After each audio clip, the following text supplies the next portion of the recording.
नमस्कार मित्रांनो, माझं नाव आहे वेदांगण. मी तुमचं स्वागत करतो वेदांग गार्डनर यूट्यूब चॅनलमध्ये. आजच्या व्हिडिओमध्ये मित्रांनो मी तुम्हाला एक जबरदस्त खत सांगणार आहे नागवेलीच्या वेलासाठी, ज्याला टाकलं की तुमचं वेल होईल हिरवगार अजून दाट. सगळ्यात पहिले मित्रांनो तुम्हाला दही घेऊन घ्यायचं आहे. दहीच नाही, तुम्ही ताक मठ्ठा घेऊ शकता. मठ्ठा अजून ताक पण फार छान असते. दही घेतल्यानंतर दहीला काही दिवस मित्रांनो तुम्हाला जे तांब्याचं भांडं असते, जे कॉपरचं असं भांडं असते, तुम्हाला 3 ते 4 दिवस ठेवायचं आहे. अजून मग ते आहे कॉपर सल्फेट आपलं तयार होऊन जाईल, जे बेस्ट खत असते. कॉपरचा पण एखादा मित्रांनो खराबसाच भांडा घ्याल, कारण ना काही दिवसांनी असं पाहू शकता तुम्ही असे हिरवेगार लेअर अजून येऊन जाते, थोडीशी अशी बुरशी पण येऊन जाते. मित्रांनो तुम्ही समजा तांब्याच्या भांड्यात फक्त 2 दिवस ठेवलं तरी चालेल, 2 दिवसांनीच कॉपर सल्फेट तयार होऊन जाईल. मित्रांनो तुमचं ते दही आहे, मठ्ठा आहे, ताक आहे, याच्यापैकी काही पण जे पण असेल मित्रांनो, दहीच नाही तुम्ही ताक मठ्ठा घेऊ शकता. मठ्ठा अजून ताक पण फार छान असते, ते पण असं तांब्याच्या भांड्यात तुम्ही ठेवू शकता 3 ते 4 दिवस, आणि तुमचं पण जे असं कॉपर सल्फेटचं चांगलं एक खत आहे ऑर्गॅनिक फर्टिलायझर, ते तयार होऊन जाईल. तर कसं समजायचं, जसं आता इथे पाहू शकता अशी ग्रीन लेअर दिसते.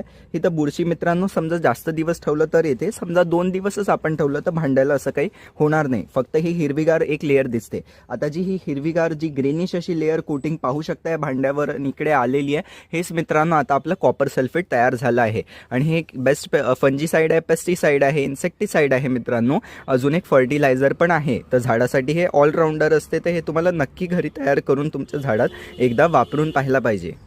आता याला वापरण्यासाठी मित्रांनो मी इथे पाणी घेतलं आहे. जसं पाहू शकता माझी एवढी क्वांटिटी आहे, तर याच्यासाठी मी 5 लिटर पाणी घेईल, आणि तुम्ही याच्यापेक्षा जास्तही पाणी घेऊ शकता मित्रांनो. मग तुम्हाला काय करायचं आहे, याला पाण्यात टाकून द्यायचं आहे. याची फिक्स क्वांटिटी नसते, तुम्ही तुमच्या याच्यानुसार जेवढं तुम्ही घेतलं होतं त्याच्यानुसार तुम्हाला थोडी जास्त पाणी घ्यायचं आहे. एकदम याला डायल्यूट करायचं आहे आणि मगच तुमच्या झाडामध्ये वापरायचं आहे. जसं मित्रांनो ही तांब्याची लेअर आहे, हे जी ग्रीनिश लेअर पाहू शकता ही पण काढायची आहे, तुम्हाला तुमच्या याच्यात टाकून द्यायची आहे.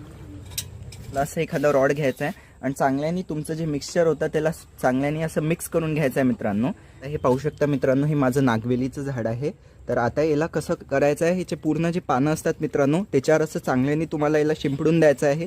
मुळात पण टाकायचं आहे. इथे मी थोडंसंच घेतलं आहे, तुम्हाला याला 1 मक्यापेक्षा जास्त टाकायचं आहे. समजा तुमचं एवढं झाड असलं तर याचं काही असं फिक्स प्रमाण नसते, पण कुंडीमध्ये जसे आपण पाणी टाकता तसंच याला एक आपण आपल्या म्हणजे एक मग्गा आपल्या झाडांमध्ये असं टाकू शकता. असं चांगल्याने याच्या पानावर मित्रांनो तुम्हाला हे चांगल्याने शिंपडून द्यायचं आहे. याने हे डायरेक्ट पानाने ॲब्झॉर्ब होणार, आणि मुळात पण तुम्हाला याला चांगल्याने टाकून द्यायचं आहे झाडाच्या.